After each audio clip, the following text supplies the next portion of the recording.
Welcome to the last breakfast. Please enjoy the video. You begin by ensuring the display can actually go brighter. Check the panel's peak nits and plug into power for full output. Once done, switch your power profile to high performance so the OS won't cap brightness, and disable adaptive or automatic brightness controls so you control the level. Make sure to use the native display slider first. This is the fundamental step. Do not skip it, because software overrides are applied after the hardware setting is fixed. Once the basic slider is set, you move into drivers and color control. This is where you gain usable additional brightness.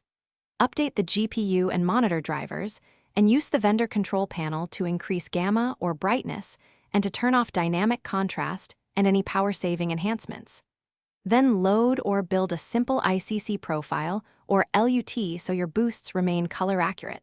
This prevents blown-out highlights. These steps let you raise perceived and measured brightness safely, while keeping colors believable. To finish, verify physical controls and OS hotkeys work, and perform a system controller reset on laptops if brightness behaves oddly.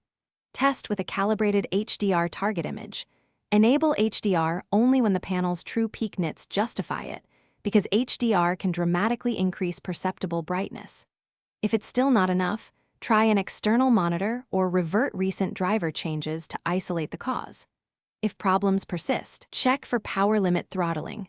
Sometimes the power profile, not the display, is holding brightness back. Thanks for watching. If this was helpful, leave a like and consider subscribing. See you next time.